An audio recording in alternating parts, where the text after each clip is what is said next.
ஒரு இன்ட்ரெஸ்டிங்கான டிஷ்ஷு. இது வந்து நான் ஆல்ரெடி வந்து லாங் வீடியோவில் போட்டிருக்கேன். இன்றைக்கி செய்யும்போது உங்களுக்கு ஷார்ட்ஸில் போடலாமேன்ட்டு எடுத்திருக்கோம். என்னன்னு பார்க்குறீங்களா? இடியாப்பம் பிரியாணி. இடியாப்பம் பிரியாணியில் ஒரு தவறு. என்ன தவறு? இடியாப்பம் வந்து சூடாக வந்து அப்படியே பேக் பண்ணி வச்சிட்டோம். வந்தது வெளியிலேருந்து நமக்கு இடியாப்பம் ஆர்டர் பண்ணிட்டு வந்தது. அதனால் கொஞ்சம் ஒட்டிக்கிச்சு தண்ணியெலாம் கோர்த்து. அதனால் இடியாப்பம் வந்துன்னா துணி போட்டு மூடிட்டோன்னா பிசு பிசுன்னு ஆகாது. இப்போ நம்ம சிக்கனை வந்து கிரேவி மாதிரி ரெடி பண்ணுறோம். நம்மளுடைய பிரியாணிக்கு எப்படி கிரேவி ரெடி பண்ணுவீங்களோ அது மாதிரி கிரேவி ரெடி பண்ணுறோம்.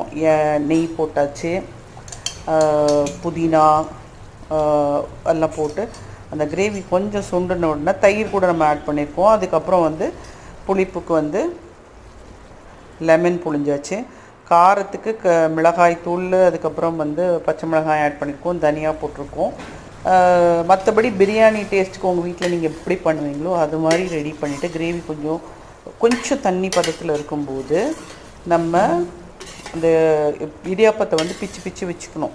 சின்னதாக பிச்சு வச்சுட்டு அதை எடுத்து இந்த கடாயில் போட்டு உதிரியாக போட்டு, உதிரியாக வரல தான் சொன்னால ஒரு தப்பு நடந்து போச்சுன்னு சொல்லிட்டு அந்த பிரியாணிக்காக இடியாப்பம் பிரியாணிக்காக இடியாப்பத்தை போட்டு கொஞ்சமாக போட்டு கிண்டுங்க. அப்போ தான் வந்து நல்லா கிண்ட முடியும். இல்லை இந்த கிரேவியை ரெடி பண்ணிவிட்டு ஒரு பெரிய இதோடு இன்னும் பெரிய பாக்ஸில் ஒரு பாத்திரத்தில் போட்டு கிண்டிட்டு அதை தூக்கி திரும்பி கடாயில் வச்சு ஹீட் பண்ணிடலாம்.